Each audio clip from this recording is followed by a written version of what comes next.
Hello বন্ধুরা, চলে আসলাম আজ আবারও তোমাদের মধ্যে নিয়ে ছোট্ট একটা ব্লগ ভিডিও। অনেক দিন ধরেই গ্যালারিতে ভিডিওগুলো রয়ে গেছে, তো অবশেষে আজকে এডিট করতে বসলাম। সকালবেলা ঘুম থেকে উঠে একটু ছাদে গিয়েছিলাম, ফুলগুলোর সঙ্গে একটু সময় কাটিয়ে রান্নাবান্না সমস্ত কিছু সেরে নিয়ে চলে আসলাম সোজা রমা পিসির বাড়িতে, আমাদের বাড়ির ঠিক পেছন দিকটা আর কি। আর রমা পিসির বাড়িতে রয়েছে নিশিপদ্মর গাছ, তো সেটাই আর কি দেখতে এবং নিশিপদ্মর চারা নিতেই এসেছিলাম। তো একটা পাতা নিলাম, কারণ এই পাতা থেকেই গ্রোথ হয়। তো একটা পাতা নিলাম আর কি, রমা পিসি ডেকে আমায় দিল, বলে রেখেছিলাম যেহেতু।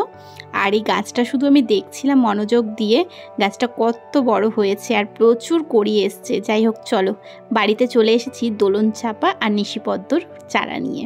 তো এখন দেখার অপেক্ষা যে গাছগুলো বাঁচে কিনা। তো দোলন চাপাটা বেঁচে যাবে, কিন্তু নিশিপদ্মটা হওয়ার চান্স খুবই কম রয়েছে। তো চলো এবার চলে এসেছি নিচে, এবারে গাছটাকে লাগাবো। তো বাগানের মধ্যে আর কি চলে এসেছি।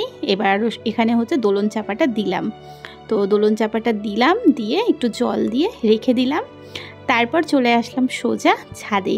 ছাদে এসে এই যে এখানে একটা দোলন চাপা দিয়ে দিলাম। আর তারপর এই যে নিশিপদ্মটাকেও টব রেডি করা ছিল, তো লাগিয়ে দিয়েছি। চলো এবারে তোমাদের আজকের মেনু দেখাবো। আজকে রান্না করেছি পটলের বিচি বাটা, পোস্ত, কালো জিরে, কাঁচা লঙ্কা, রসুন দিয়ে ভালো করে বেটে তারপরে এটাকে তেলে নেড়ে চেড়ে নামিয়ে নিয়েছি। আর এখানে রয়েছে পটল, আলু, বেশি করে টমেটো দিয়ে এটাও একটা গা মাখা তরকারি রান্না করেছি, ডালের সাথে বেশ ভালোই লাগে খেতে।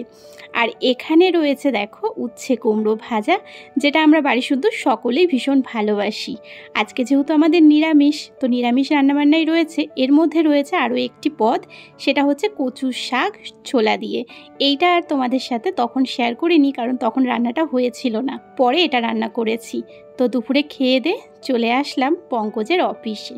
অনেক দিনের ব্লগ এটা, বুঝতেই পারছো, এতদিন ধরে এডিট করার অভাবে আর শেয়ার করা হয়নি। তো পঙ্কজের একটা আগস্ট মাসে পলিসির উপর ছিল একটা মেমেন্টো, তো সেই মেমেন্টোটা অবশেষে আজকেও হাতে পেয়েছে। আর সেইটারই একটা সুন্দর মুহূর্ত, যেটা আমি এতদিন বাদে তোমাদের সাথে শেয়ার করছি। দারুণ একটা মুহূর্ত, প্রথম অ্যাচিভ করা কিছু। তারপর ওর অফিস থেকে বেরিয়ে আমরা চলে এসেছিলাম রিয়েলমি মোবাইল সার্ভিস সেন্টারে। আমাদের একটা রিয়েলমির মোবাইল ভেঙে গিয়েছিল স্ক্রিনটা, তো আমরা এইখানেই আর কি সারাতে দিয়েছিলাম। আর দিয়ে যেটা বুঝলাম, ফোন এই যে আমরা এদিক সেদিক সারাতে দিই, এতে আমাদের ফোনের ক্ষতিই হয় এবং ফোনটা কদিন পরে ধীরে ধীরে নষ্টও হয়ে যায়।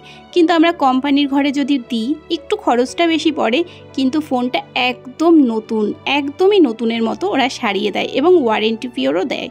আর আমরা এই যে বাইরে ফোন সারাতে দিই, ফোনটা সারিয়ে আনার পরে স্ক্রিনটা একটু প্রবলেমও করে অনেক ক্ষেত্রে, বা কালারটা একটু কেমন ম্যারম্যারে টাইপের লাগে, তাই না?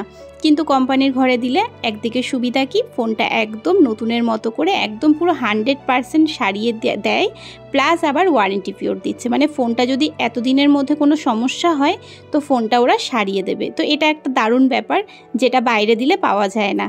এবার আবারও তোমাদের নিয়ে আসলাম কিছু জিনিস আরও অফিস থেকে পাওয়া হয়েছে, তো সেগুলোই দেখাবো এখন। যেমন প্রথমেই দেখতে পাচ্ছ চিনি আর বিস্কুট, এটাও কিন্তু অফিসে কুপন খেলা হয়েছিল, তো সেই কুপনের মাধ্যমে বেঁধেছিল। আর এই যে ডিনার সেটটা দেখছো, এটাও কিন্তু কুপনের মাধ্যমেই বেঁধেছে। আর দেখো প্যাকেটের গায়ে ভালো করে লক্ষ্য করলে দেখবে 8 লেখা রয়েছে, অর্থাৎ ওর নাম্বার 8 উঠেছিল, তাই পেয়েছিল এই ডিনার সেটটা, যেটা পেয়ে আমি তো ভীষণ খুশি। চলো আজকের ভিডিও এই অবধি, আজকের মতো সবাইকে টাটা।